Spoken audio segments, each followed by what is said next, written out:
Hello guys, once again it's Matt, and today we have another video. Thank you all the members, all the patrons. Make sure to subscribe and let's get into it. First of all, I just need to say sorry if this gameplay is boring. I'm actually late, I don't know if you noticed, but lately I've been playing with a lot of the M1A2, right? But it's because I'm actually grinding the US Tech 3 finally, right? As you know, so yeah, just bear that in mind with the gameplay on the background. But we're going to talk about, we did a video talking about what are the aircraft that you should expect in the future, you know. So for example, the F-15C and some others that we talked about there. But what are the tanks that we should expect in the future? Of course, I'm talking more on the top tier kind of MBT situation. But there are some tanks here that I really do think that we will see it soon. I might be completely wrong, but I do think that we will see these soon. Either it's because they're like filling a gap in a tech tree, or because the tech tree is too weak, or maybe just because it will help that tech tree be more competitive in a general sense. So with that in mind, I didn't include too many like German and Russian vehicles, for example, in the sense of for the Soviet and German tech tree, because they are already very strong tech trees, right? So I doubt that we will see something there for a little bit, but there are some honorable mentions at the end of the video, okay? So the first tank that I really think we will see it soon is the M1A2, of course, in its SEPv3 version. We just got, of course, the SEPv2, but I don't think it will take too much time to actually add the v3. Why? Well, the first thing is that the US is a tech tree that, in the eyes of Gaijin, it is lacking a little bit in performance, you know? And I don't know, I like the Abrams, you know, I had the Australian one, I played with the 1A2, but I don't know, I don't think it's a bad tank, but it lacks a little bit of the armor on the chassis, right? So it can be easily killed if you know what you're doing. And that's where I think maybe they will compensate with just adding more versions that are even more modern of the Abrams. Of course, the SEPv3 in-game, of course, there are other upgrades. This is a disclaimer for all the tanks that I'm going to talk about. There's always stuff that I don't mention, but I'm gonna mention the stuff that matters to the game, you know, not real life. But for the game, the SEPv3 would be more armored on the turret faces a little bit, with a new type of ERA. I mean, it's the same type but evolution of the ERA that they already use on the SEPv2. And of course, trophy with more modern ammunition, etc., right? So it's not really a big upgrade from the SEPv2, but it is indeed an upgrade that would help that tech tree. And remember, this is what it is going to be. The rank 8 tanks, they will be basically just upgrades to existing tanks that we already have in the game, right? So the SEPv3 would be basically that. And while we are talking about the SEPv3, of course, let's talk about the M1A2T. The T variant would be for Taiwan, right? It is very similar to the SEPv3 that we have for China, that we have for the US, sorry, that I talked about, but it would be for the Chinese tech tree, right?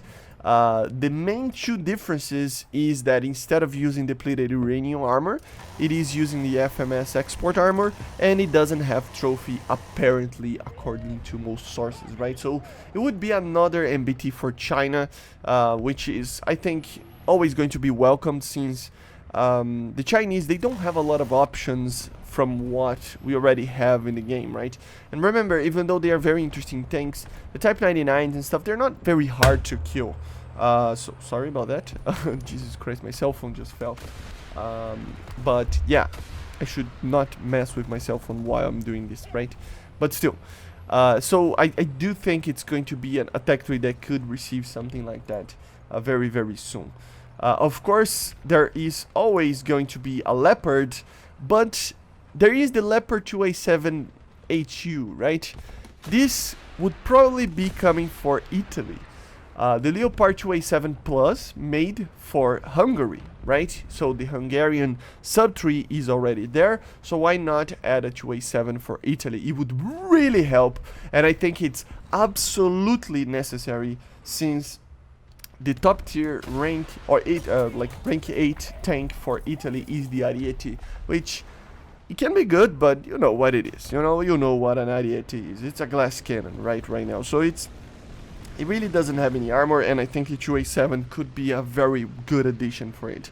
Of course, it is a little bit different than the version that we have in the Germans, which is also a good thing. It has some extra things like programmable HEM apparently, and some differences in the armor. Apparently it's based off of the plus variant of the 2A7, so it probably has some form of urban kit or something like that, but I couldn't confirm that. So it's just the 2A7, remember that. And it's the 2A7 for Italy, which would be, I think, the main thing, right, and the coolest part about it. Of course, for France as well, it's another tank that I think should be added. The Leclerc XLR, very, very similar to the ones that we have in the game right now. It would have a new fire control system and a new M3M multi-mode programmable high explosive round. So all of these high explosive rounds, they are multi-purpose rounds, everything like that. They're getting introduced in many tanks. So you will see this kind of a standard with most NATO tanks, but still a new Leclerc that wouldn't be too different. You would have the mine protection belly plate, the add-on composites side armor modules, you know, from the Azure Urban Warfare kit that we have in the game already. So it would be very, very similar to the Leclerc that we have in the game, but it would be another one for you to spawn in. And of course, you would have the new round. So it would be very, very cool. Of course, they can always receive newer and newer APFSDSs if they want to. All of these things can, right? But of course, ammunitions like these, they are used for balancing purposes, right? So you will need to wait for something like that to be added. But yeah, kind of the same, but at the same time, you know, it would be another tank, so it's always nice to have it. One of the last main ones that I'm gonna talk about is of course a Merkava as well. It's another tank that it might suffer here and there because of the armor and other minor things, but at the end of the day they can always add more versions of it so that it's actually a little bit more competitive in the sense of the general usage of it in game, you know, so that you can actually spawn in with many things. Of course, this would be the Barak version of the Merkava Mark IV. It has an upgraded trophy APS, but it would be pretty much the same. 360-degree day-night camera coverage, so boosted basically situational awareness. And the coolest part about it, I don't know if this could be implemented or not, it has a fighter jet style helmet mounted display for the tank commander, so basically an HMD for the tank commander. So that would be very, very interesting to see.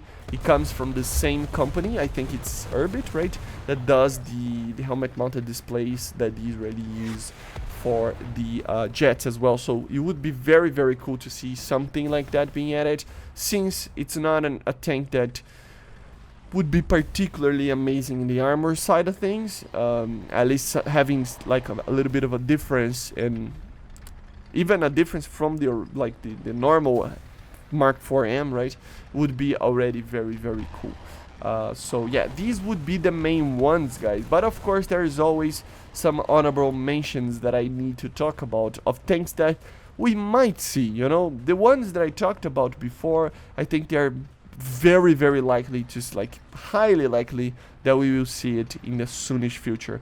But the honorable mentions, I have two tanks that I think we might see it, but I don't know, like it depends.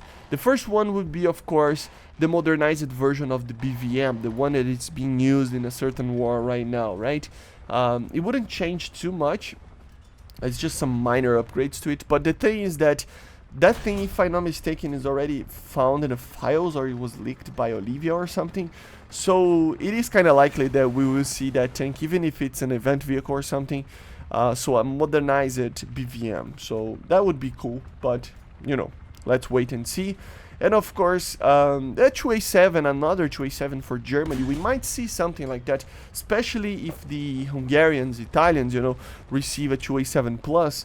I don't see like how that would be added without adding the 2A7 Plus for the Germans as well. Does it mean it changed too much? No, so that's good. As I said, it doesn't change between the original one and this one too much, which means that it can be added for the Germans without any trouble, right? So it would be a very, very good addition, I think, for the Germans, even though they don't really need anything. They're amazing right now, but I guess, I mean, always, like, there's always something to be added. And of course, I didn't include any AA systems in here, any type of light air, like a light attack tank or anything like that, or APC or AFV or anything like that. So if you have any other additions to this list, let me know in the comments. I try to remain on the MBT kind of side of things, because it's the it's like when a jet fighter is added. Of course, there's always the minor ones for lower ranks, but the ones that like get the most attention are normally the top tiers, right? So I try to remain with that, with the MBTs. But anyway, I hope you enjoyed. Make sure to subscribe, and I see you guys on the next one. So bye guys, see ya.